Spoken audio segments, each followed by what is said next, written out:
Kementerian Sosial bersinergi dengan Kementerian Perumahan dan Kawasan Pemukiman merenovasi 10.000 unit rumah tak layak huni.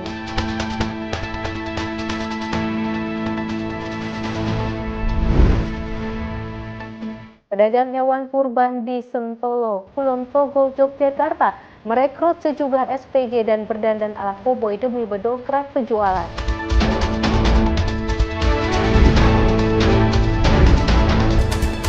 Halo pemirsa setia Berita Nasional TV, senang sekali Berita Nasional Siang kembali hadir ke hadapan Anda. Selain 3 informasi tadi, tim redaksi kami telah menyiapkan sejumlah informasi menarik lainnya. Bersama saya Ria Saudis, inilah Berita Nasional Siang selengkapnya.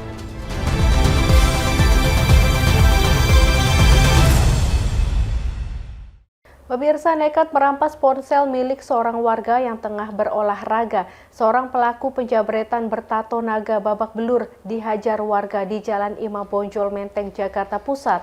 Pelaku berhasil diamankan setelah sepeda motor yang dikendarai bersama rekannya menabrak kendaraan lain karena melawan arah. Pria pelaku penjambretan ini langsung dibawa ke Polsek Metro Menteng, Jakarta Pusat setelah berhasil dievakuasi dari amukan warga di Jalan Imam Bonjol, Menteng, Jakarta Pusat pagi tadi.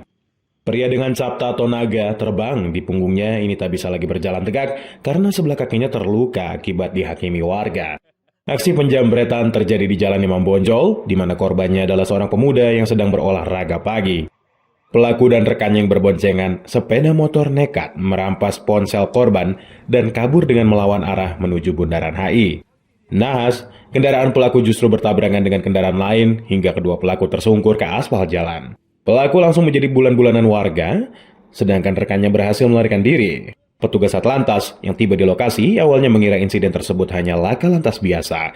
Namun dari keterangan korban ternyata pria tersebut adalah pelaku penjambretan. Hal itu diperkuat dengan barang bukti sebuah ponsel milik korban yang ada di saku celana pelaku serta sebuah kunci letter T. Tadi dari hasil pemeriksaan di TKP ditemukan kunci letter T dan pemeriksaan di Polsek ada barang bukti berupa handphone iPhone 14, handphone 14. Artinya itu handphonenya hasil penjambretan yang dilakukan itu? Iya, itu barang bukti hasil penjambretan yang dilakukan oleh pelaku. HP. Itu orang lagi ngapain ambil? Yang ngambil Faisal di oper sama saya, iPhone. Ya. Jambret apa gimana? Lu jambret? Ya, bener. Sebelum menjalani pemeriksaan di ruang penyidik, pelaku terlebih dahulu dibawa ke Puskesmas Menteng untuk mendapatkan pertolongan medis. Pelaku dan rekannya yang kini tengah diburu petugas diduga merupakan komplotan jambret dan curanmor yang biasa beraksi di ibu kota. Dari Jakarta Pusat, jurnalis Berita Nasional TV. Pemirsa, aksi pelaku pencurian motor menggunakan senjata api terjadi di Jalan Haji Namam, ke Pondok Kelapa, Duren Sawit, Jakarta Timur terekam kamera pengawas. Salah satu pelaku menodongkan senjata api ke petugas di pos penjagaan yang hendak menghadang pelaku yang ingin melewati pos. Inilah rekaman kamera pengawas CCTV saat dua pelaku melakukan aksi pencurian motor di dalam area kosan Jalan Haji Naman, Pondok Kelapa, Duren Sawit, Jakarta Timur, Senin siang. Terlihat dua pelaku masuk ke dalam dan saat di pos penjagaan, salah satu pelaku berjalan menunduk masuk melewati pos penjagaan. Pelaku pun menuju ke area parkiran dan mengambil satu motor jenis Matic yang terparkir. Menurut salah satu warga, Minggu siang, saat pelaku yang membawa motor curian ingin melewati pos penjagaan, petugas yang berjaga sudah bersiap menghadang pelaku dengan menutup tiang portal. Namun salah satu pelaku lainnya yang berjaga mengawas di luar pos penjagaan, menghampiri dan menodongkan senjata api. Petugas di pos penjagaan pun tidak bisa berbuat apa-apa dan para pelaku pun berhasil melarikan diri dengan membawa motor hasil curiannya. Pelaku 2 orang. Terus gimana ceritanya Bang, dia udah masuk, satu jaga sebelum pos, satu nunduk lewat di pos. Pas begitu motor yang mau diambil lewat, ditahan portal. Yang satu lagi yang sebelum pos nodong pistol. Aksi pencurian ini pun sudah dilaporkan ke petugas kepolisian di sektor Polsek Duren Sawit. Kini kasusnya ditangani kepolisian sektor Duren Sawit, Jakarta Timur. Dari Jakarta Timur, jurnalis Berita Nasional TV. Sebuah gudang penyimpanan sepeda motor hasil berbagai tindak pidana diungkap Polda Metro Jaya di kawasan Kemandoran, Grogol Utara, Kebayoran Lama, Jakarta Selatan. Sebanyak 1.494 unit kendaraan roda 2 yang hendak diekspor ke benua Afrika disita sebagai barang bukti.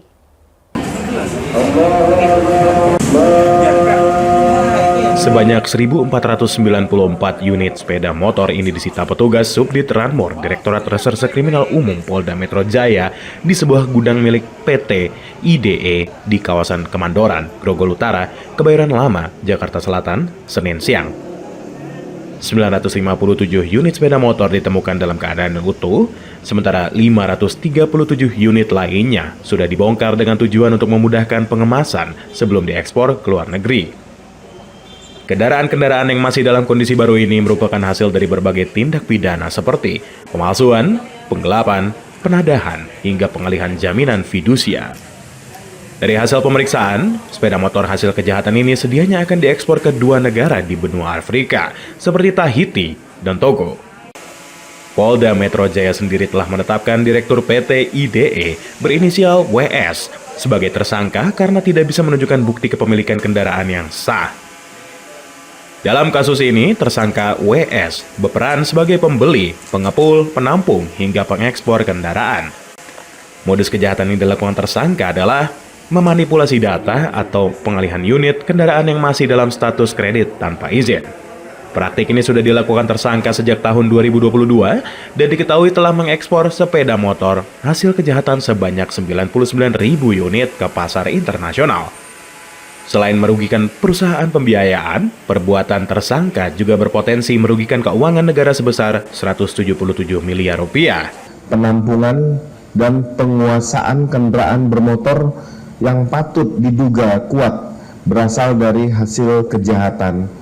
Kendaraan-kendaraan ini dikumpulkan dan dipersiapkan untuk diselundupkan ke luar negeri tanpa dokumen kepemilikan yang sah.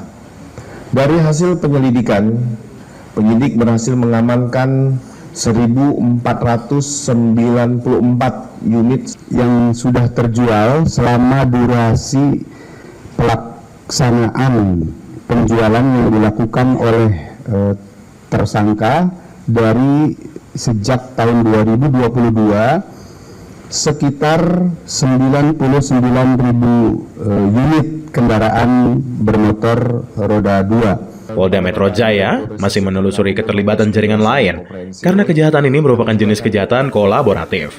Untuk kepentingan penyidikan, tersangka kini sudah ditahan di Polda Metro Jaya dan akan dijerat pasal berlapis dengan ancaman hukuman maksimal selama 6 tahun penjara. Theo Fandi, Berita Nasional TV. Ya, 5 kios usaha di Jalan Dipati Yunus, Kelurahan Cibodas, Kecamatan Cibodas, Kota Tangerang, Banten, ludes terbakar. Kebocoran tabung gas penjual bakso diduga menjadi penyebab kebakaran. Nyala api dengan cepat merembet ke kios yang berada di sampingnya. Ya Allah, ini warung yang di depan Ciluk ya, tuh warung. Depan Ciluk kebakaran, tolong ya bantuannya ya. Kebakaran melanda 5 kios menjadi tempat usaha di Jalan Dipati Yunus, Kelurahan Cibodas, Kecamatan Cibodas, Kota Tangerang, Banten pada Senin 11 Mei 2026. Kobaran api menghanguskan tempat usaha makanan bakso, pengisian air ulang, fotokopi dan bengkel. Saat kebakaran terjadi, aktivitas warga cukup ramai termasuk bengkel yang sedang melakukan servis sejumlah unit sepeda motor. Seorang montir Agus menjelaskan api pertama kali terlihat dari kios penjual bakso diduga mengalami kebocoran tabung gas. Selanjutnya diikuti kobaran api lalu diledakkan dan membuat api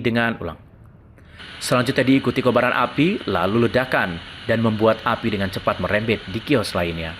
Kebakaran ini membuat panik warga sekitar.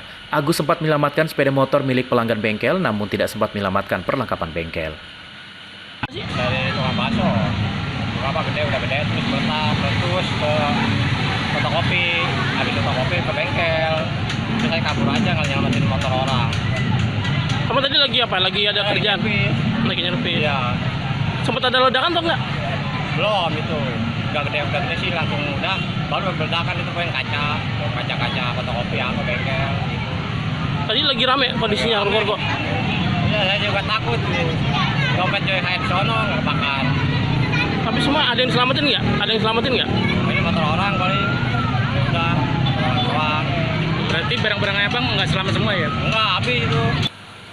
BPBD Kota Tangerang menerjunkan 20 personil pemadam kebakaran dibantu 5 unit mobil damkar guna mematikan kobaran api. Petugas damkar sempat kesulitan memadamkan nyala api lantaran sumber air cukup jauh dan banyak material mudah terbakar di dalam bengkel. Butuh waktu 1 jam untuk bisa mengendalikan si jago merah. Penanganan sementara ini masih terus dilakukan karena titik air yang sangat jauh. Jadi kita usahakan untuk memaksimalkan mungkin pemadaman ini. Nah, untuk satu titik terdiri dari 5 kios. Itu ada bakso, ada pengisian air ulang, fotokopi, dan Tidak ada korban luka ataupun jiwa dalam peristiwa kebakaran ini, namun kerugian ditaksir mencapai ratusan juta rupiah. Selanjutnya kebakaran ini ditangani oleh Polsek Jati Uwung untuk proses penyelidikan. Mujib Latumairisa, Berita Nasional TV. Kementerian Sosial bersinergi dengan Kementerian Perumahan dan Kawasan Permukiman merenovasi 10.000 unit rumah tidak layak huni. Informasinya sesaat lagi, tetaplah bersama kami.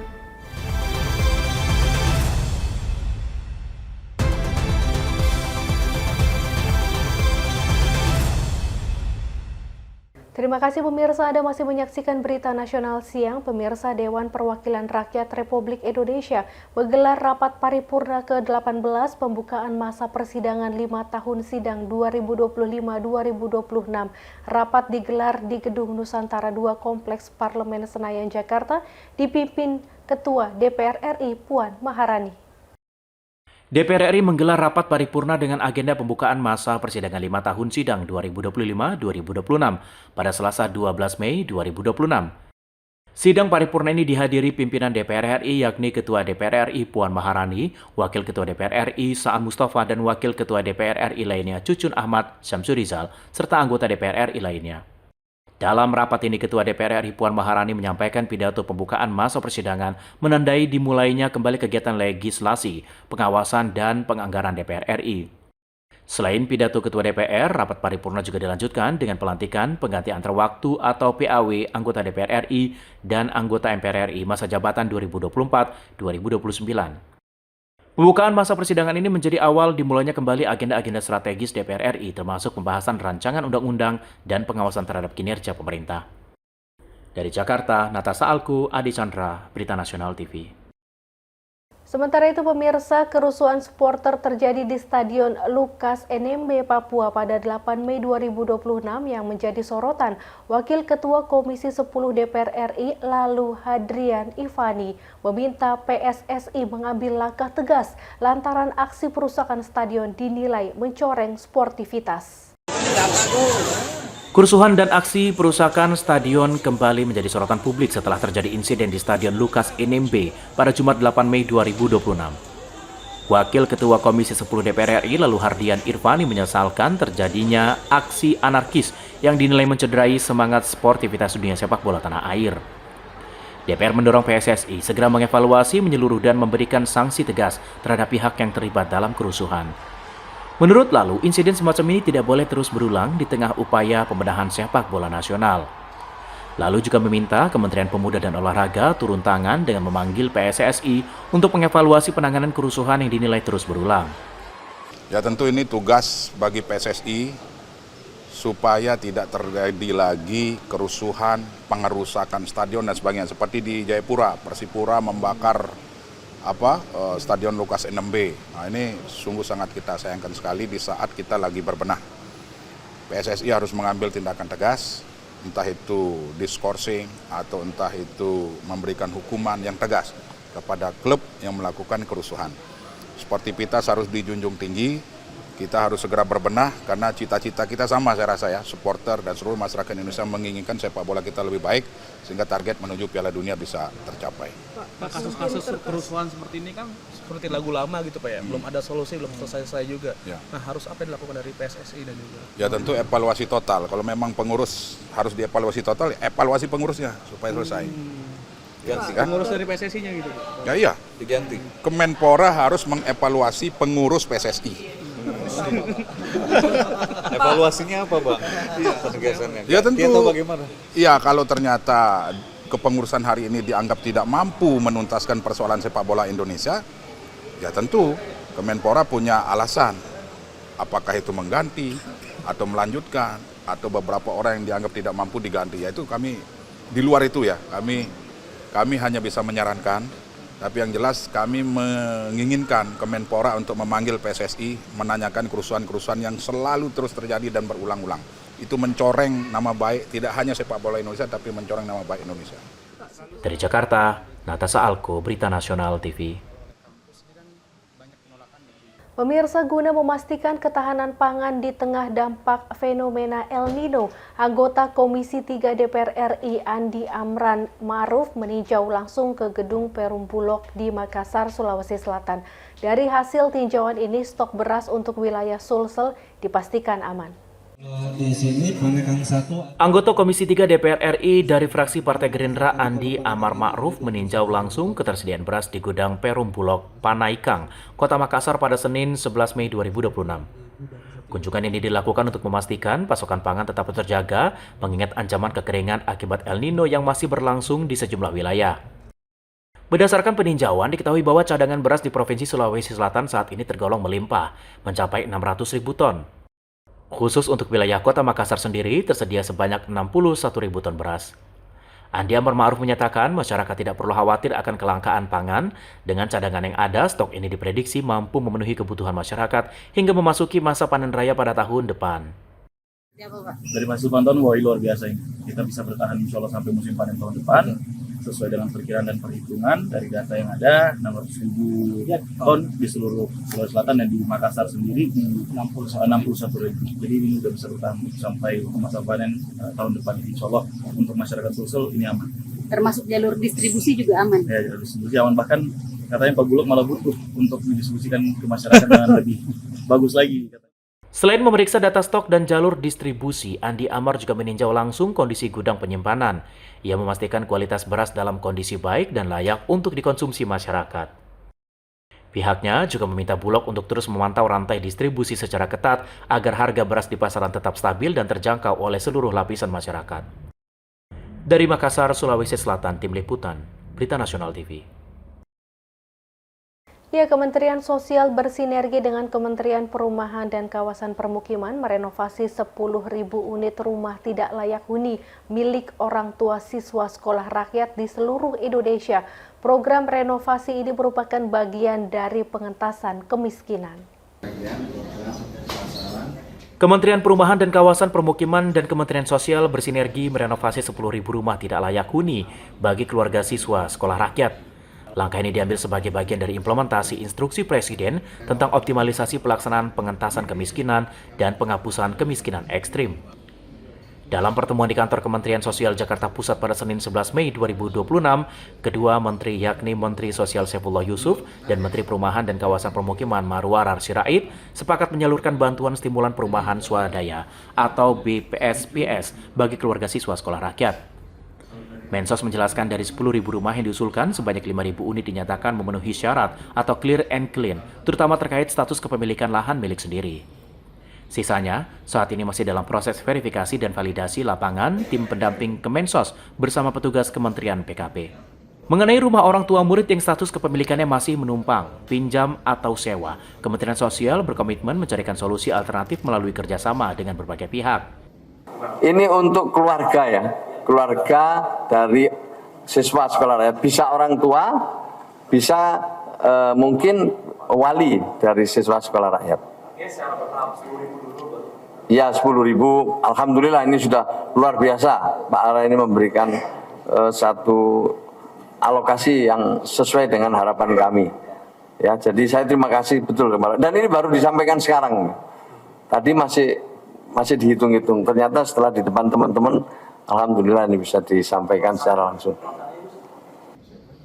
Dalam kesempatan yang sama, Menteri PKP menegaskan dukungan penuh terhadap usulan ini dan berkomitmen mengalokasikan anggaran renovasi 10.000 rumah sebagaimana permintaan Kementerian Sosial. Pihaknya siap bergerak cepat memberikan bantuan. Ara menegaskan validasi data dan verifikasi lapangan harus segera dirampungkan pihak Kementerian Sosial.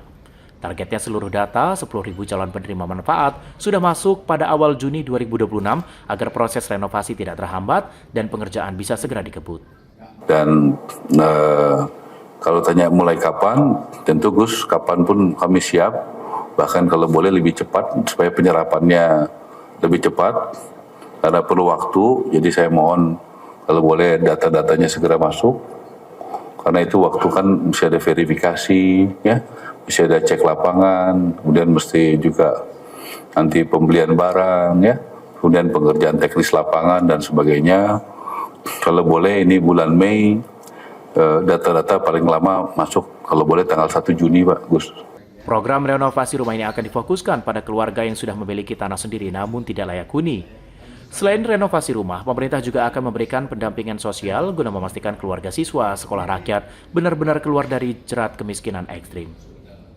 Mahendra Dewananta, Berita Nasional TV. Jangan kemana-mana pemirsa, usai jeda masih ada informasi menarik lainnya. Tetaplah bersama kami di Berita Nasional Siang.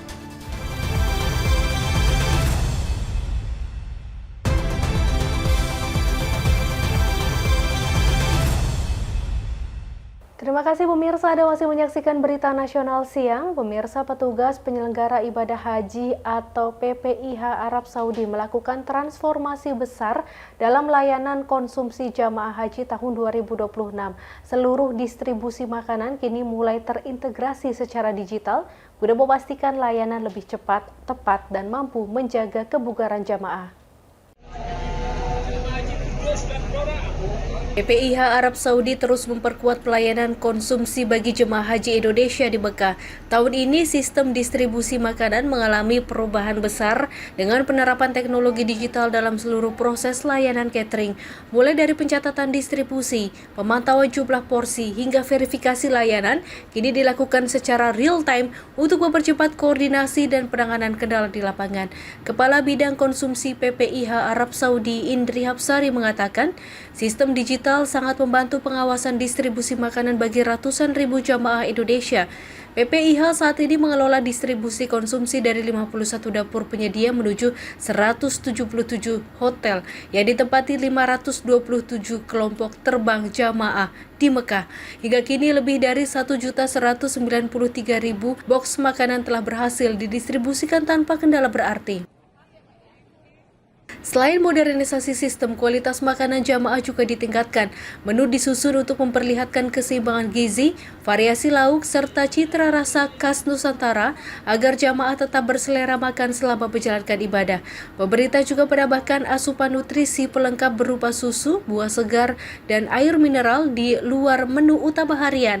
Memasuki fase puncak haji di Arafah, Musdalifah, dan Mina, layanan konsumsi kembali dimaksimalkan. Setibanya di Arafah, setiap jamaah akan menerima 3 botol air mineral sebagai minuman pembuka. Selama menjalani wukuf pada 8 hingga 9 Zulhijjah, jamaah akan mendapatkan maksimal 5 kali makanan penuh. Tim Liputan Berita Nasional TV.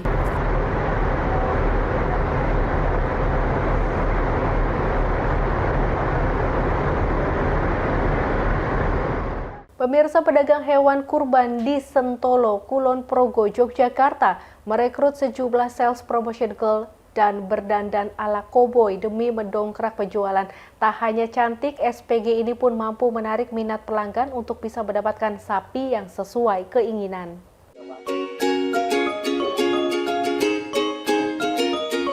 Pemandangan unik terlihat di tempat penjualan sapi kurban milik seorang pengusaha sapi asal Sukorenel, Kabupaten Kulon Progo, Yogyakarta. Untuk meningkatkan jumlah penjualan sapi kurban jelang Idul Adha 2026, ia rela merekrut sejumlah sales promotion girl SPG cantik dan berdandan ala cowboy untuk menarik minat pembeli. Tak hanya cantik, berbekal public speaking yang mumpuni, penjualan sapi di tempat ini pun melonjak tajam. Trik marketing yang dilakukan oleh Olan Suparlan, pemilik usaha jual beli sapi kurban ini pun berbuah manis. Dagangan sebanyak 200 ekor sapi sebagian sudah habis dipesan para pelanggannya.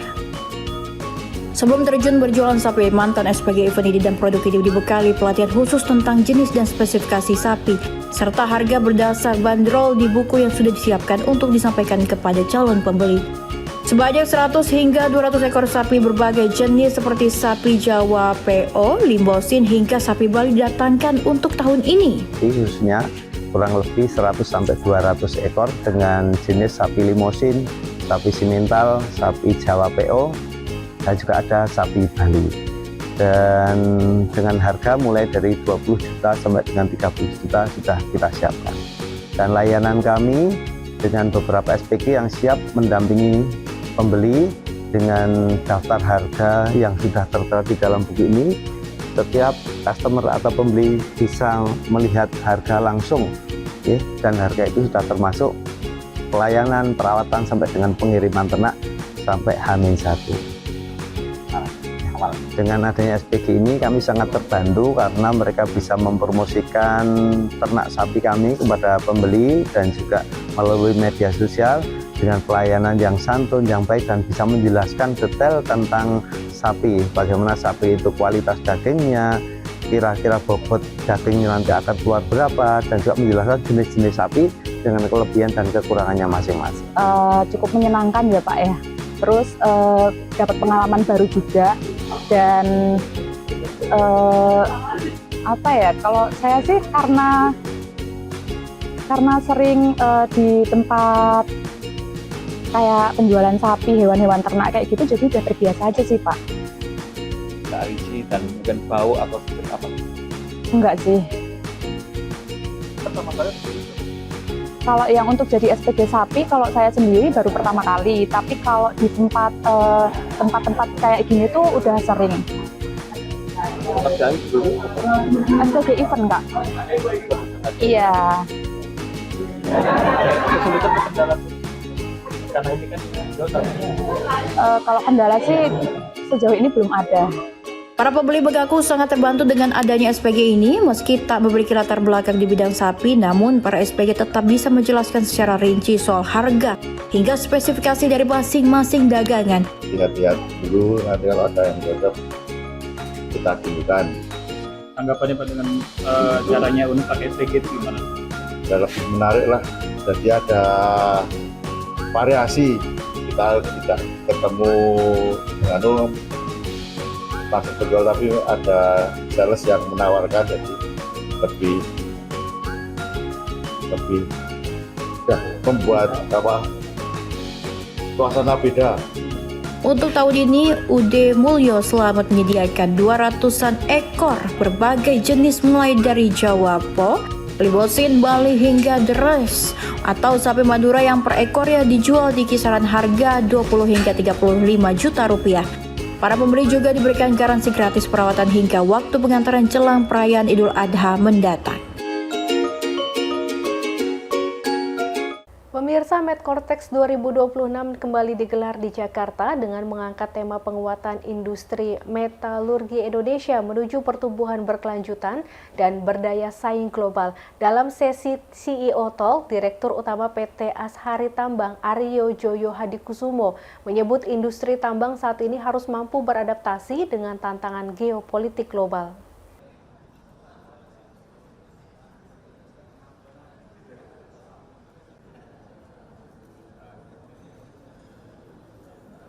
Medcortex 2026 kembali digelar untuk ketiga kalinya di Jakarta International Community Center atau JICC dari tanggal 11 hingga 13 Mei 2026.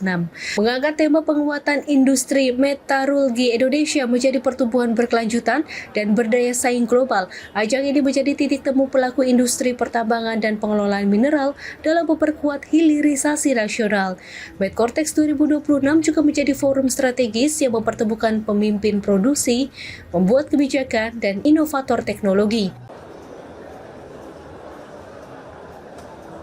Rangkaian acara meliputi diskusi panel mengenai tren berkelanjutan dan kebijakan hilirisasi, pemeran teknologi terkini, hingga sesi networking eksklusif untuk membangun kemitraan strategis jangka panjang.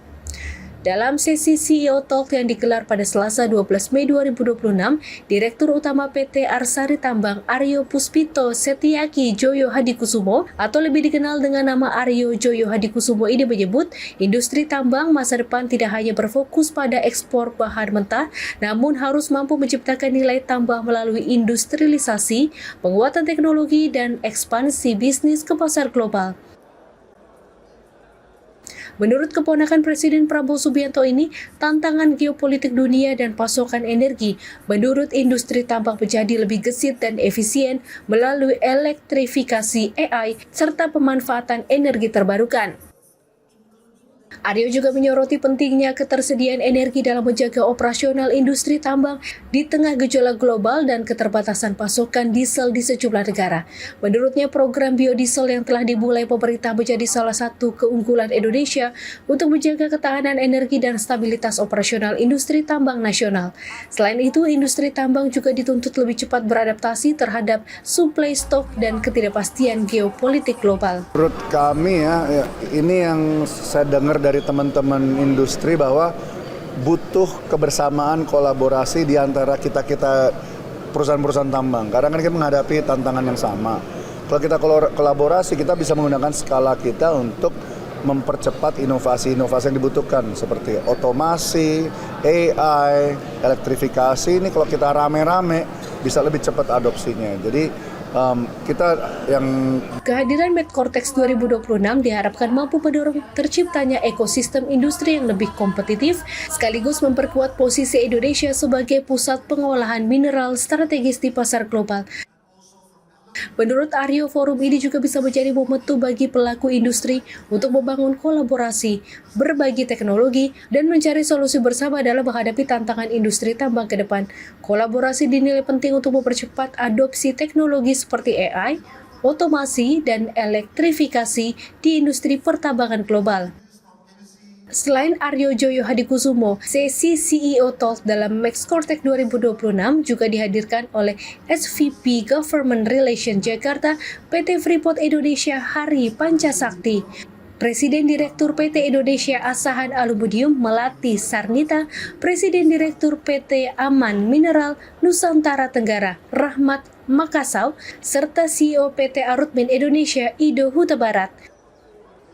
Dari Jakarta, Restu Wulandari, Mahendra Dewanata, Berita Nasional TV. Sementara itu, pemirsa, PT Ashari Tambang berencana membangun pusat riset timah dan logam tanah jarang di Bangka Belitung sebagai bagian strategi hilirisasi dan penguatan teknologi mineral nasional. Direktur Utama PT Ashari Tambang sekaligus keponakan Presiden Prabowo Subianto ini menyebut Indonesia harus memulai menguasai teknologi hilir timah dan semikonduktor agar tidak hanya menjadi pengekspor bahan mentah.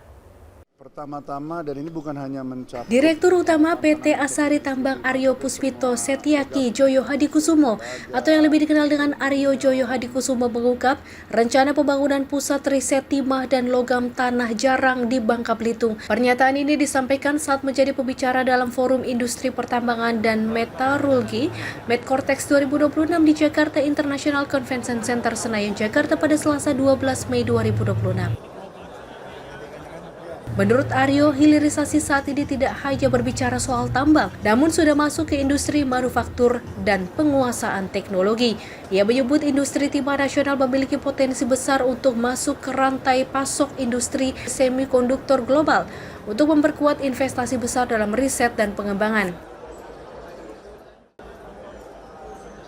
Hilirisasi artinya kita bukan hanya bicara tambang, kita sekarang bicara industri manufaktur. Kita bicara industri. Kalau tambang kan izin usaha pertambangan IUP. Nah, kalau hilirisasi atau industrialisasi beda lagi nih, izin usaha industri IUI. Bukan hanya bangun pabriknya, tapi kita juga perlu teknologinya. Nah, yang kita temukan salah satu added value paling besar di industri timah itu solder paste.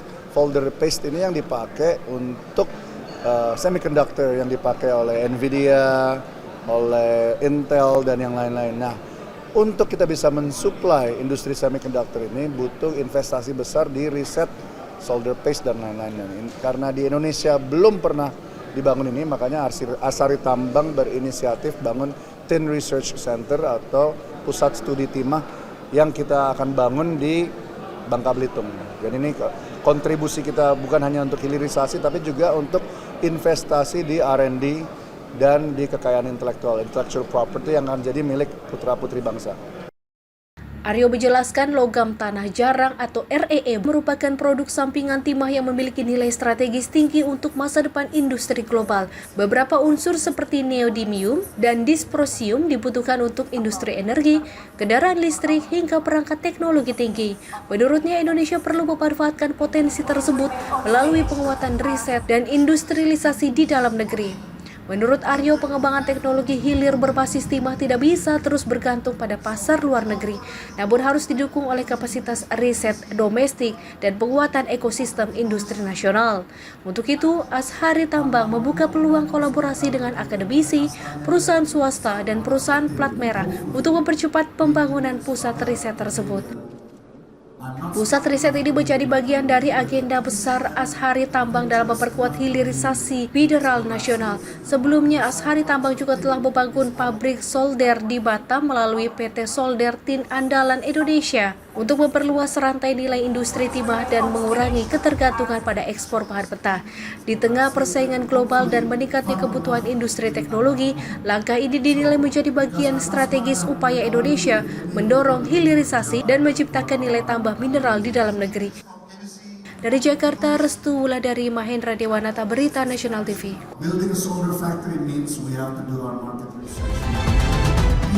Pemirsa, informasi tadi sekaligus menutup jumpa kita kali ini. Jangan lupa saksikan Berita Nasional Petang pukul 17.30 waktu Indonesia Barat. Akhir kata, saya Ria Saudis mewakili segenap kru yang bertugas pamit undur diri. Terima kasih, sampai jumpa dan selamat kembali beraktivitas.